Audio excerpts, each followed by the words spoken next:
This is an introduction on the inverse tangent function. Here I have a graph. On the left is there's one cycle of your tangent function, and next to that you have the inverse tangent function.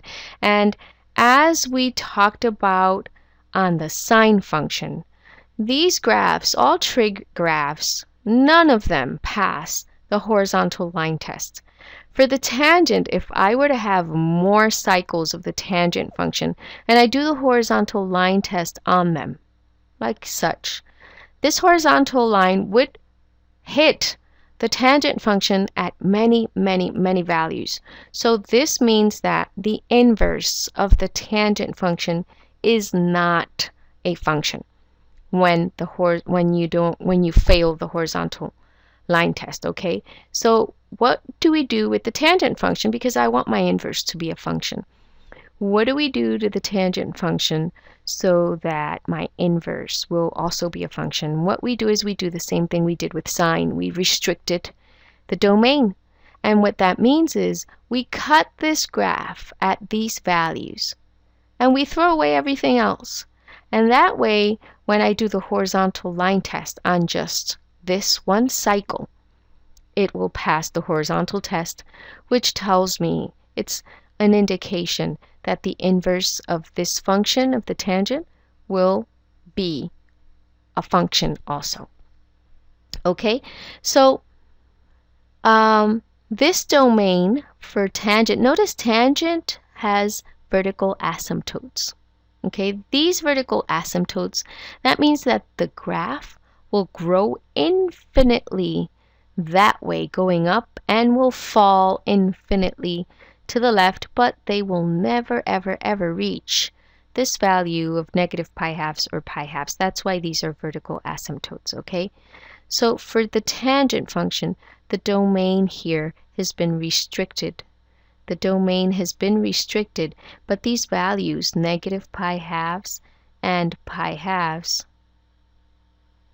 they are not included in the domain. That's why we use parentheses here, because they are not valid values. If I evaluate the tangent at negative pi halves, I will get an undefined value, and also at pi halves, okay?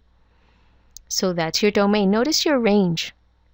Your range for tangent is from negative infinity all the way to positive infinity, because this function grows infinitely and it decreases infinitely. Okay, so there's your domain and your range.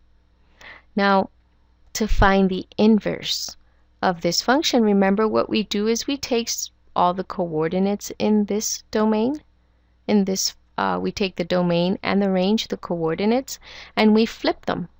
Okay, let's talk about, before we go to inverse tan, let's go to tangent of x. Oh, sorry about that. Tangent of x equals y. Remember, this x is your input. This x is your input. Okay, what values can I have as input? Well, the values that are in my domain. That's your input, okay? This is your output.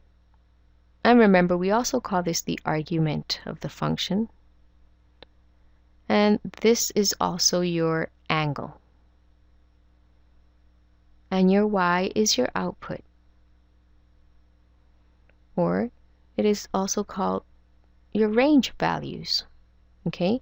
It's also your ratio, which can be expressed as a fraction or as a decimal. Okay, that's what your tangent function is.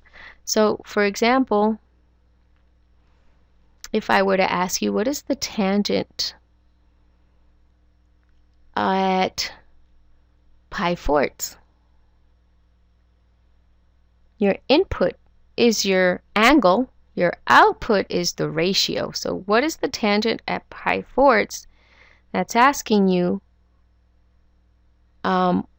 what ratio when you do your triangle. Remember, all these trig functions come from triangles. So the tangent at the angle pi fourths This would be a special triangle of 40, 40, 45, 45, 90 triangle, and that's where the unit circle comes from, and you get those special values, and I'm sure you've been through all of that before reaching this point. So the tangent of pi fourths, or you can use your unit circle here, at pi fourths, your tangent would be sine over cosine, and that will equal 1. Okay, so if you were to look here at pi fourths, that's right here, if you use this input, you will get an output here at 1. Okay, see, your graph tells you that also. Okay, for inverse sine. For inverse sine, inverse tangent, I'm sorry. We've been talking about inverse sine so much. For inverse tangent, the domain and the range switches. So the domain for tangent is now the range for inverse tangent. Look at it right here. The domain for this one was negative pi halves to pi halves. Now that becomes the range. Right here, see? Your y values go from negative pi halves to pi halves. The range for the tangent is now the domain, or your x values. The domain for your inverse tangent. Okay, so notice that your domain can be any x value, because this will keep going infinitely that way, and on this side it will keep going infinitely this way.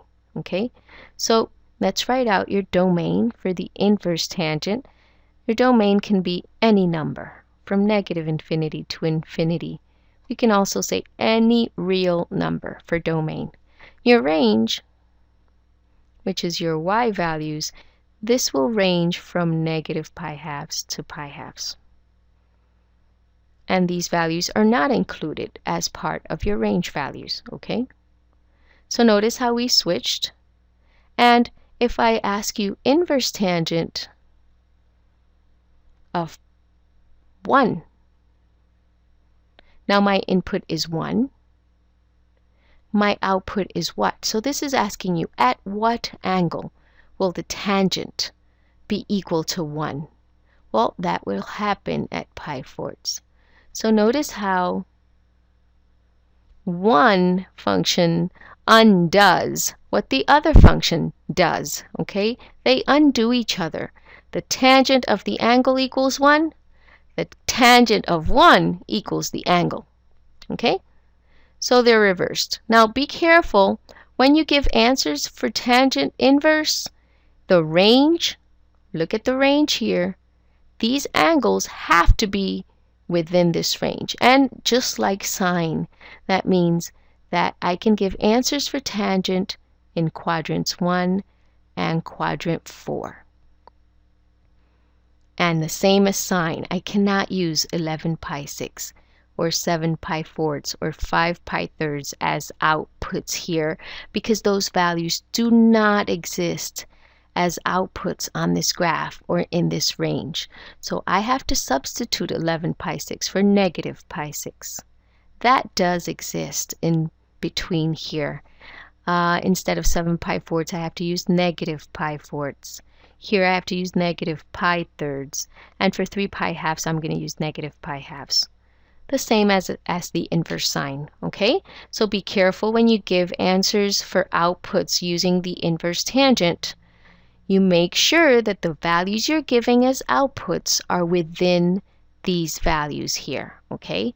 5 pi thirds is not in between these values. 5 pi thirds is somewhere all the way up here somewhere, and we don't have any graph up here. The graph will remain in between these horizontal asymptotes, okay? So be careful with that. And this is all we have on the introduction of the inverse tangent function. On our next video, we'll do examples using the inverse tangent. I'll see you in the next video.